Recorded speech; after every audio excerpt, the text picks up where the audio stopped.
Capricorn, welcome to your timeless reading here today. Whenever you come across this video, there may be a message here for you, okay? Just remember, guys, you know, tarot, oracle cards, any types of readings, they are simply just to help you strengthen your connection to your own intuition. Like if there's a message in here that resonates for you, you're going to know it. Card readings are not meant to make up your mind for you, make decisions for you. God's will is always at play and God's blessing, and you have free will as well. So don't give your power away to readings, guys. I've fallen into that trap many times. Just be in a grounded place, take what resonates, leave what doesn't. That kind of thing, you know? One more time, let's see, what does your soul want you to know today? For Capricorn, please. Where can I create more space? Instead of filling yourself up with busy work and things to do, create more sacred space in your schedule, in your home, your mind, your lungs, and in your heart. Take time to just be. Do a clutter detox of your schedule, home, and innermost self. Make space, clarity will come. I know you Capricorns are hardworking, love to get on that grind and stay on that grind. How can I deepen my trust right now? Trust, surrender, let go of the wheel you can trust. Okay, we're gonna get some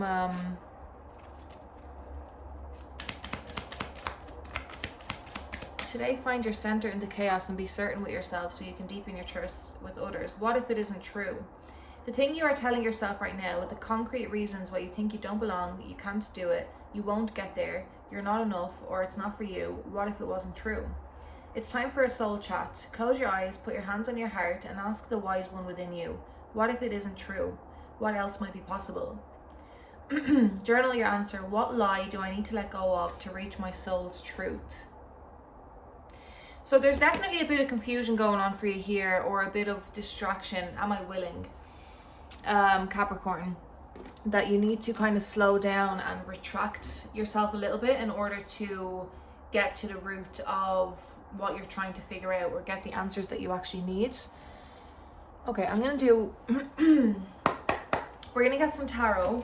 I'm gonna do an animal spirit message here and see. Do a clutter detox of your schedule, home, and innermost self. Make space, clarity will come.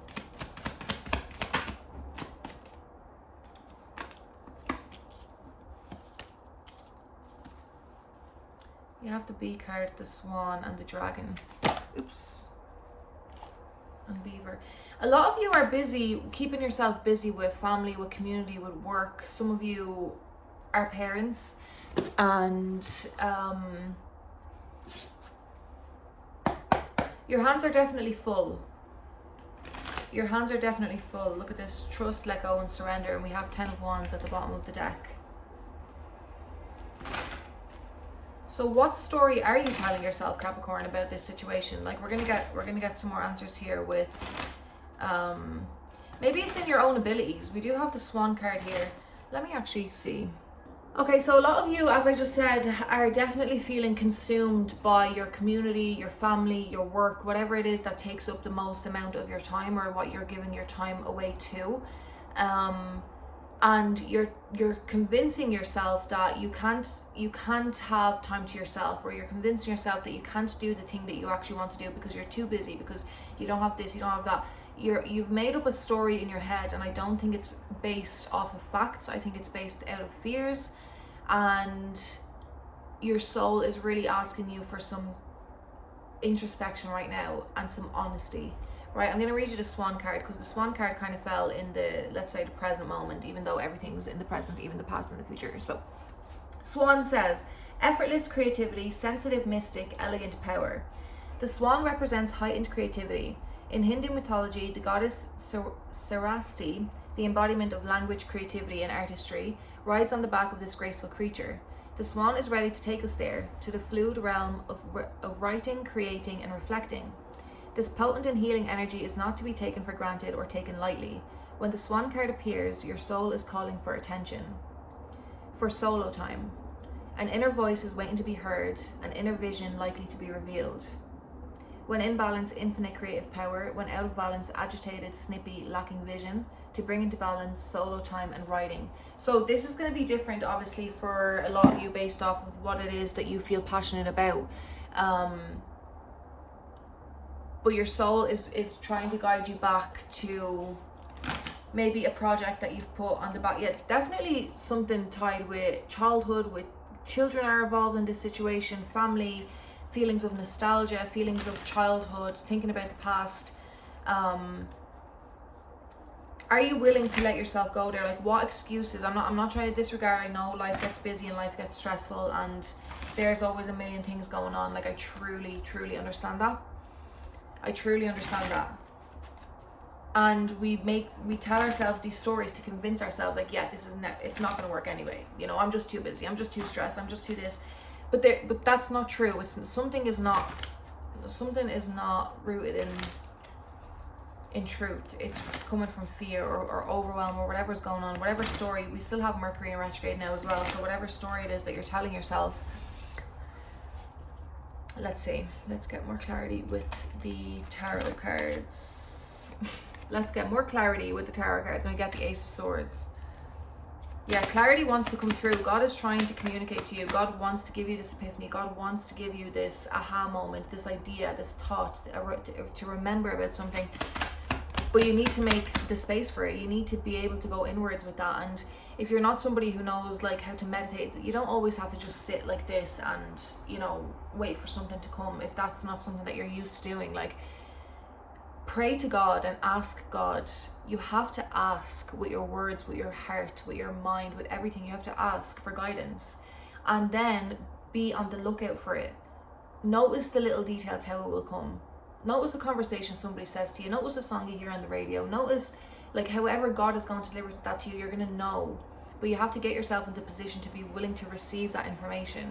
You have to make space to receive that information. You have to surrender the story that you've told yourself. You have to let go of these fears and these beliefs that maybe they're not true. Maybe they could be true, but maybe they could actually not be true as well.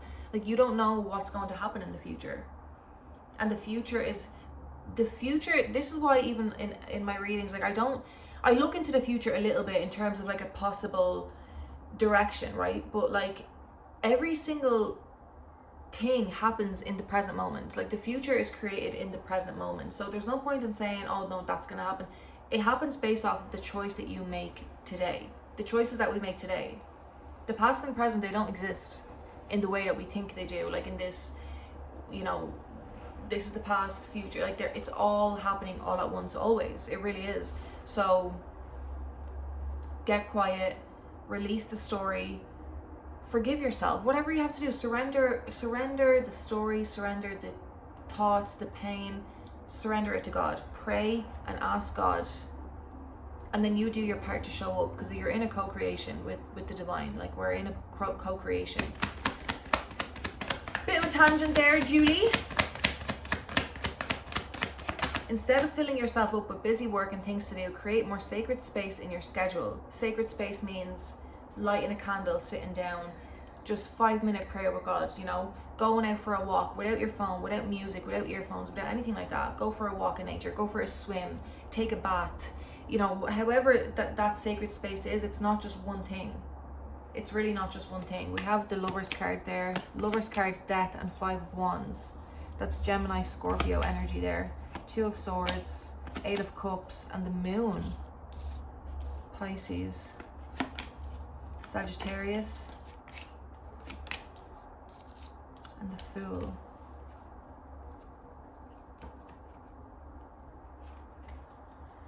So big decisions here. There's some big decisions here.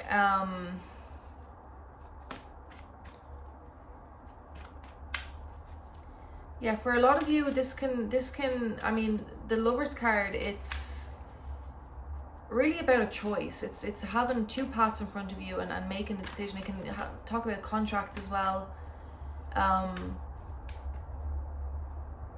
But there's a part of you that you have to release. Like, there's a part of you that you have to actually walk away from. With Death, the 8 of Cups, and the 4 of Swords here, I definitely feel like exhaustion. It's just like a lot going on mentally and physically, because we do have the 5 of Wands there as well. But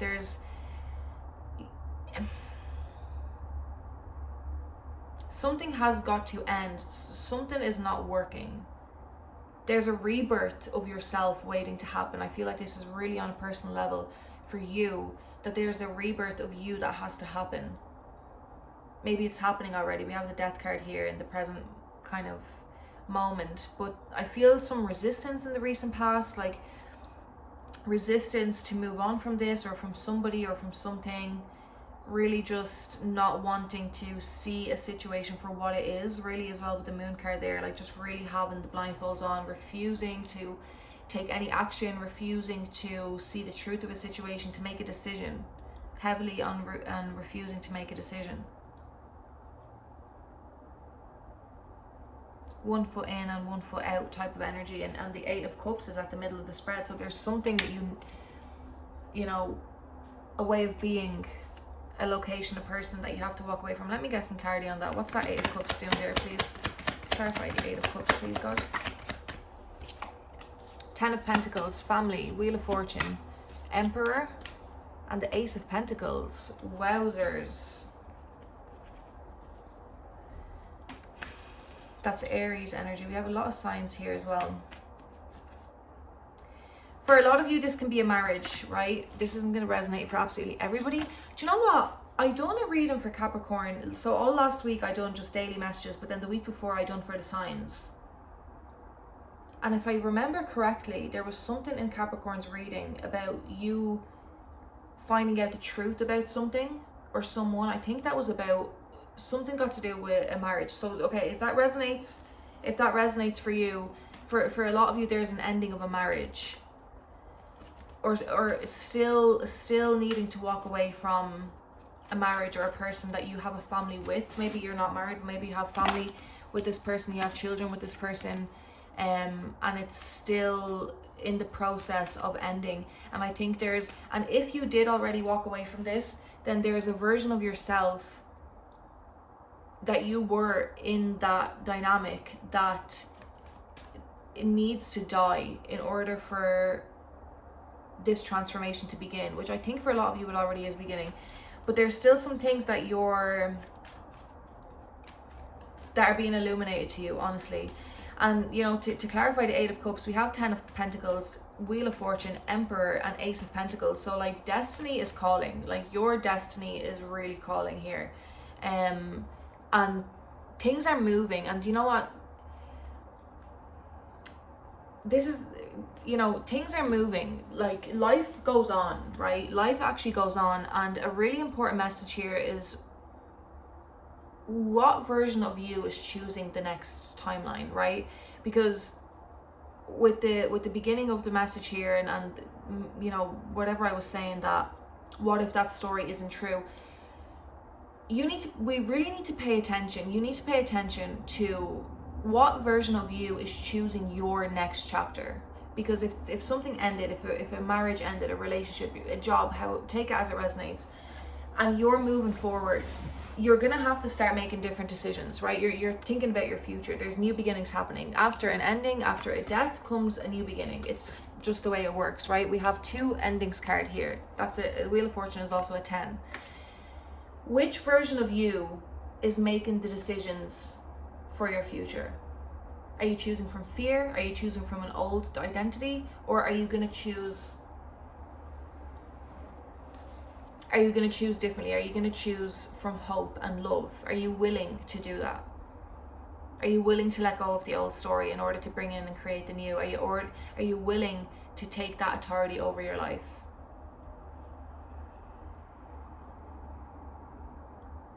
Because whether you know it or not, you're making decisions every single moment of every single day. Choices are happening every single moment of every single day, and choices are timelines, and timelines they determine where your life is going to go, in which direction you're going to go next. So okay guys, I think that is all for today. I'm trying to make it to 1,000 subscribers before the end of the year. It's a goal of mine. So if you enjoyed this reading, please like and subscribe and leave me a comment, and I'll see you in my next video, Capricorn. Take care.